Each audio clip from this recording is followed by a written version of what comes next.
Assalamualaikum warahmatullahi wabarakatuh. Perkenalkan, nama saya Muhammad Tarik Fadlika. NIM saya B93219131. Nah, di sini saya akan membuat video untuk tugas akhir semester keterampilan komunikasi konseling. Nah, di sini saya akan menggunakan teknik konseling berupa SFBT. Apa itu SFBT? Yaitu Solution Focused Brief Therapy. Nah, untuk lebih jelasnya kita akan langsung ke videonya.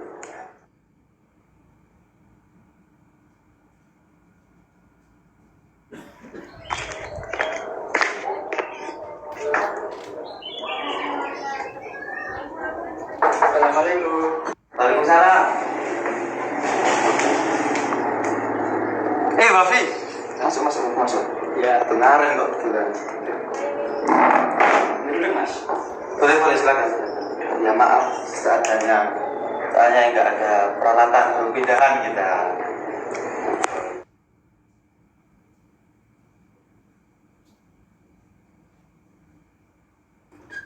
Nah, bagaimana sekarang kabarmu, Waf? Alhamdulillah, kabar saya baik-baik aja kan? Oh, alhamdulillah saya sudah baik-baik saja. Nah, sekarang sibuk apa ya? Untuk sekarang sih lagi sibuk bantu-bantu orang tua di sawah, nangkul, ngarit, cari rumput gitu. Mumpung lagi liburan kuliah, enggak Berbakti sekali ya Anda. kewajiban. Oh, kewajiban, bukan paksaan ya? Ya sedikit dipaksa. Sedikit dipaksa. Jadi kamu kesini pagi-pagi gini kok mau apa? Saya baru bangun tidur kok. Oh, maaf sebelumnya kalau memang ganggu. Santai. Jadi sini aku mau kesini tuh pengen curhat lah. Oh, cerita gitu. Cerita ke Mas Iqbal. Awalnya kan ya sumpah sedikit lah di pikiran saya ini. Jadi butuh teman untuk cerita, butuh teman untuk curhat seperti itu. Apa? Sudah menjadi tugas saya. Soalnya ada tugas. Nah, 2 hours later. ya tidak apa-apa, kamu cerita lah. Tapi di sini ada kode etik konseling. Pertama, konseling ini hanya berlangsung selama 10 menit. Kita hanya fokus sama solusi-solusi yang akan kamu ceritakan. Kedua, ada namanya asas rahasia. Ya, saya berjanji tidak akan membocorkan rahasia kamu kepada orang-orang lain. Santai saja, tenang. Ya, sama-sama. Sekarang mau cerita apa silahkan. Nah, saya mau cerita masalah ya sedikit keluh kesah saya selama masuk dunia kampus ini. Saya kuliah di salah satu kampus yang lumayan besar dan juga ternama di Indonesia. Jadi saya di situ merasa minder dan juga selalu merasa kurang pergaulan, nolak katakanlah kalau bahasanya anak-anak sekarang gitu. Jadi saya itu nggak bisa bergaul, nggak bisa berinteraksi, nggak bisa berkomunikasi dengan kawan-kawan seangkatan saya, sejurusan saya, bahkan kakak tingkat saya pun saya nggak banyak yang kenal. Itu saya kalau organisasi cuman diam aja, meskipun tujuan saya ikut organisasi itu mengembangkan supaya saya dapat teman banyak, tapi saya itu susah dari segi komunikasinya, saya kurang, terus dari materi juga karena di situ juga anak-anaknya terbilang hedon. Gitu. Kan saya susah untuk berinteraksi lewat situ, jadi saya ya habis pulang kuliah itu ya tidur. Oh, kalau gitu. nggak ada organisasi, nggak ada rapat, gitu tidur. Soalnya saya nggak bisa ya, namanya juga di kampus nggak bawa motor, jadi susah semua mau kemana-mana. Kalau boleh tahu kampusnya di mana ya? Saya kuliah di Unibrau Malang. Kalau motivasi kuliah di sana sebelumnya itu apa? Motivasi saya kuliah di sana itu sebenarnya pertama saya mau lebih melanjutkan supaya saya bisa lebih untuk meraih prestasi saya sebelumnya sama seperti sekolah. Kan itu kan kampus ternama dan juga katakanlah 10 besar di Indonesia. Jadi menurut saya itu membuat effort potensi saya bisa digali semaksimal mungkin di situ. Tapi kembali lagi kepada permasalahan sebelumnya, saya kurang bisa komunikasi dengan teman-teman sebaya saya, teman-teman kakak tingkat saya. Jadi saya itu nggak bisa memaksimalkan itu semua gitu.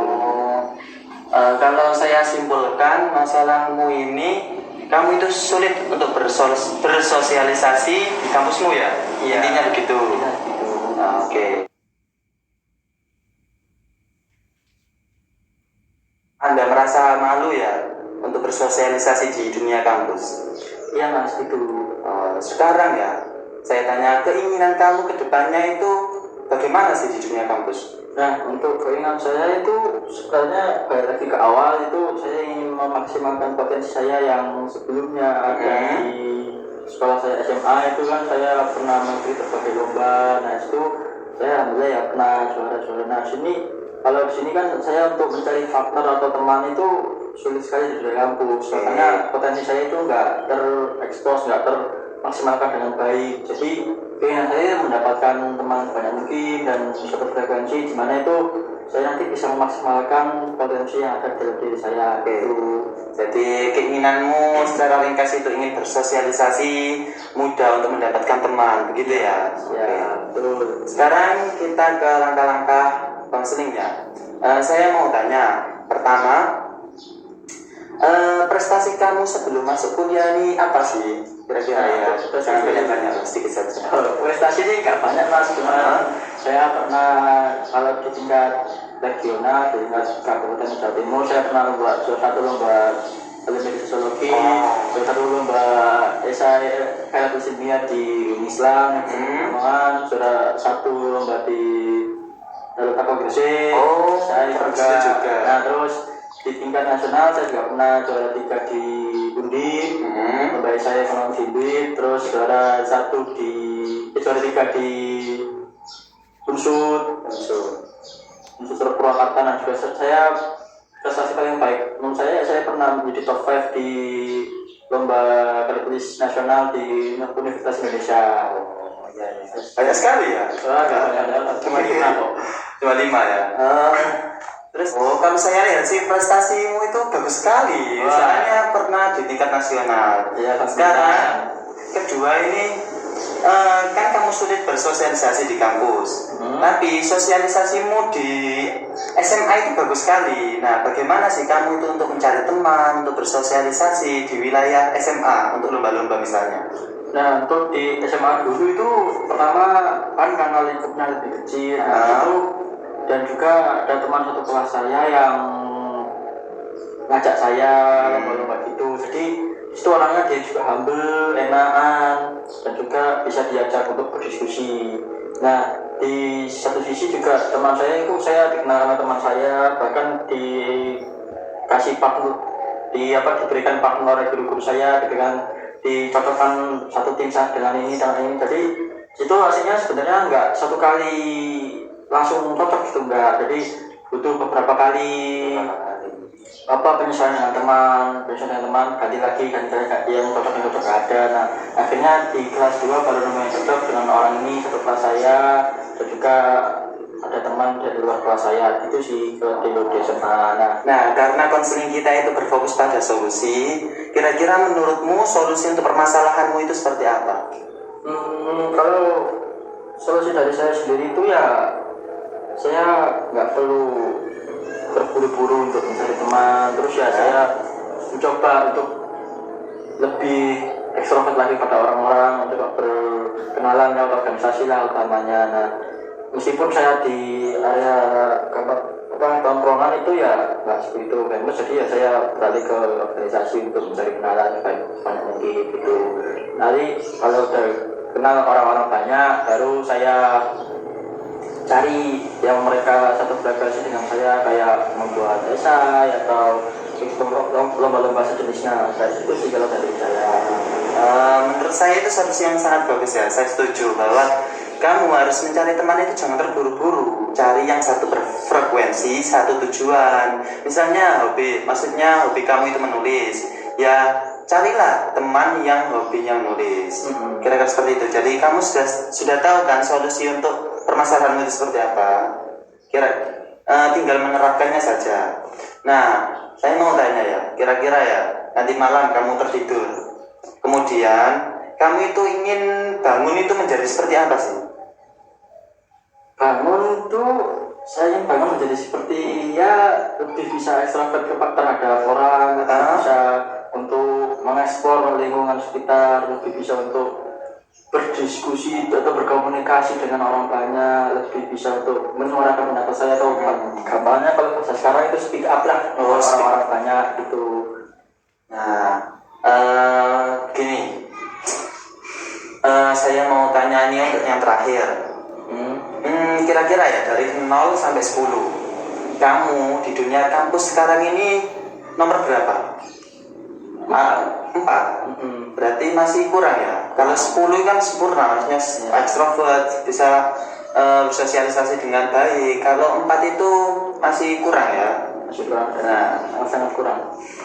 Nah, mungkin kamu boleh kesini lagi 2 minggu lagi, tapi dengan catatan nilai kamu itu harus ke nomor 6 atau 7. Bagaimana? Apakah bisa? Saya usahakan bisa. Oke, kalau kamu bisa, nanti saya akan kasih reward. Apa tuh? Rahasia lah. Karena kontrak konseling kita hanya 10 menit, dan sekarang ya kurang lebih 10 menit lah. Ini sudah terakhir. Dan saya mau tanya, bagaimana sih perasaan Anda setelah proses konseling ini?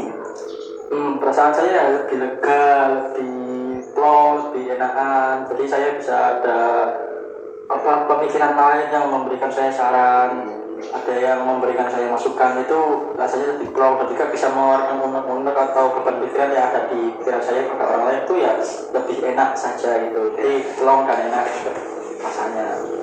Kalau setelah konseling ini pulang-pulang kamu itu mau mengerjakan apa kira-kira yang lebih baik lah, yang lebih positif?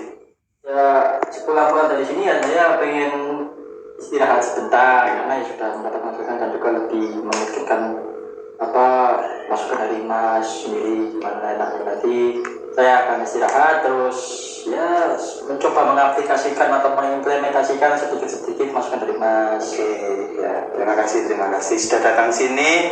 Mohon maaf ya karena saya ada acara, saya tinggal dulu, nggak apa-apa kan? Ya, Mas, terima kasih juga sudah diberikan memberikan waktunya untuk mendengarkan curhatan saya, mendengarkan keluh kesah saya. Kalau ada apa-apa nggak apa-apa, curhat lagi. Untung TV, hitung-hitung buat nilai UAS lah, atau nilai praktek. Ya. Boleh. Ya. Karena waktunya juga sudah siap dan Masnya sudah ada acara sendiri ya. Terima kasih sudah meluangkan waktunya. Saya mau pamit sebentar Mas. Terima kasih Mas sudah datang. Ya, hati-hati Mas. Ya, Mas. Permisi Mas. Assalamualaikum. Salam. Sekian video dari saya. Itu tadi adalah video untuk tugas mata kuliah UAS keterampilan komunikasi konseling. Kurang lebihnya saya mohon maaf. Wassalamualaikum warahmatullahi wabarakatuh.